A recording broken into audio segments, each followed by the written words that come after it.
আসসালামু আলাইকুম রহমতুল্লাহ। সুপ্রিয় ইসলামিক সুফলি আমল ইউটিউব চ্যানেলের দর্শক শ্রোতারা কেমন আছেন? আশা করি মহান আল্লাহ রব্বুল আলমিনের অশেষ রহমত ও দয়ায় আপনারা সবাই ভালো আছেন। প্রিয় দর্শক শ্রোতারা, আজকে আমরা জানবো অতিরিক্ত রাগের ফলে যে সমস্যাগুলো আপনার হতে পারে, এই রাগ থেকে বাঁচার জন্য ইসলাম কি বলেছে এবং রাসূল সাল্লাল্লাহু সাল্লাম হাদিসে কি বলা হয়েছে। আমরা অনেকের অল্পতে রেগে যাওয়ার প্রবণতা আছে, যার ফলে খিটমিটে মেজাজ হয়। মেজাজের উপর কম নিয়ন্ত্রণ থাকলে এমনটি হয়। এটা অহেতুক প্রক্রিয়া হিসেবে চিহ্নিত। কোনো অপ্রত্যাশিত পরিস্থিতির শিকার হলে রাগ এসে যাওয়া স্বাভাবিক ব্যাপার, তবে তা অনিয়ন্ত্রিত হওয়া মানবীয় ত্রুটি। ইসলাম মানুষকে এই ত্রুটি থেকে মুক্ত হওয়ার উৎসাহ দিয়েছে।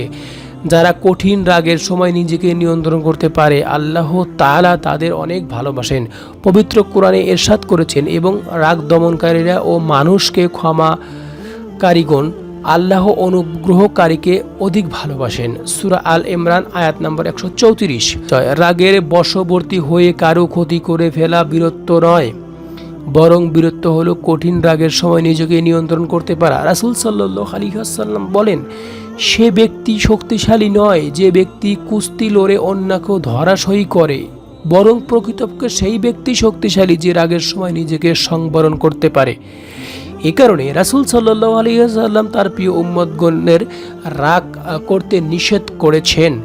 রাগ দমনের কিছু পদ্ধতি ইসলামী শরীয়তে বর্ধিতভাবে বর্ণনা করা হয়েছে। যেমন, রাগ মূলত দুটি কারণে হতে পারে: এক, শারীরিক অসুস্থতা, অনিদ্রা, রক্তচাপ, ডায়াবেটিস সহ শরীরে বিভিন্ন শারীরিক অসুস্থতার কারণে রোগ হতে পারে। এর থেকে বাঁচতে পুষ্টিকর খাবার ও পর্যাপ্ত ঘুমের বিকল্প নেই। বিশেষ করে অহেতুক রাত জাগা বন্ধ করা এর কার্যকরী ঔষধ। প্রিয় নবী সাল্লাল্লাহু আলাইহি ওয়াসাল্লাম অহেতুক রাত জাগা অপছন্দ করতেন।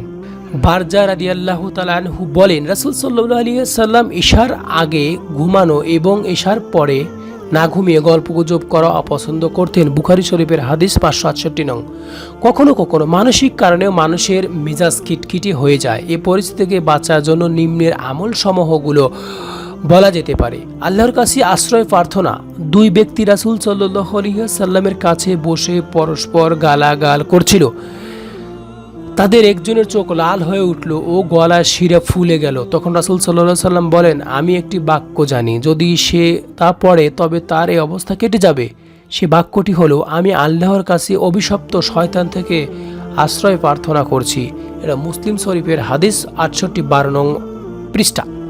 চুপ থাকা অর্থাৎ প্রতিপক্ষকে ঘায়েল করার চেষ্টা না করে চুপ হয়ে যাওয়া। আব্দুল্লাহ ইবনে আব্বাস রাদিয়াল্লাহু তাআলা আনহু থেকে বর্ণিত, রাসূল সাল্লাল্লাহু আলাইহি ওয়াসাল্লাম বলেন, তোমরা শিক্ষা দাও এবং সহজ করো, কঠিন করো না।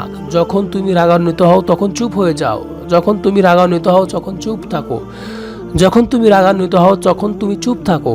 অর্থাৎ এক কথা 3 বার বলা হয়েছে চুপ থাকার কথা বিষয়ে। শারীরিক অবস্থার পরিবর্তন। রাসূল সাল্লাল্লাহু আলাইহি ওয়াসাল্লাম বলেন, যখন তোমাদের কারো রাগ হয় তখন সে যদি দাঁড়ানো থাকে তবে সে যেন বসে। যদি তাতে রাগ চলে যায় ভালো, আর যদি না যায় তবে শুয়ে পড়ো। আবু দাউদ শরীফের হাদিস এখানে এসেছে। অজু করা। রাসূল সাল্লাল্লাহু আলাইহি সাল্লাম ইরশাদ করেন, নিশ্চয় রাগ শয়তানের পক্ষ থেকে আসে, আর শয়তান আগুনের তৈরি। নিশ্চয় পানির দ্বারা আগুন নির্বারিত হয়। সুতরাং তোমাদের মধ্যে কেউ যখন রাগান্বিত হয় সে যেন অজু করে নেয়, এবং অজু করে যদি সে আল্লাহর কাছে প্রার্থনা করে তাহলে অবশ্যই আল্লাহ থেকে সাহায্য আসবে।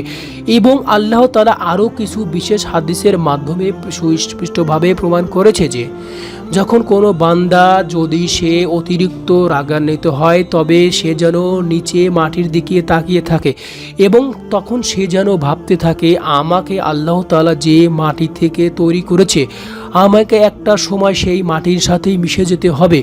এই কথা ভেবে মাটির দিকে তাকিয়ে যেন আল্লাহকে স্মরণ করে। এ কথাই হাদিস দ্বারা বলা হয়েছে। আমরা সর্বদা রাগকে নিয়ন্ত্রণ করব এবং আল্লাহ এবং রাসূলের দেখানো পথে চলব, এবং অতিরিক্ত রাগ আসার কারণে রাসূল সাল্লাল্লাহু আলাইহি ওয়াসাল্লামের যে হাদিসের কথাগুলো বলা হয়েছে আমরা অবশ্যই সেগুলো ফলো করব। আমরা আবারও বলতে চাচ্ছি, সর্বদা রাগ মানুষকে ধ্বংসের পথে নিয়ে যায় এবং রাগ আসে সর্বদা শয়তানের থেকে।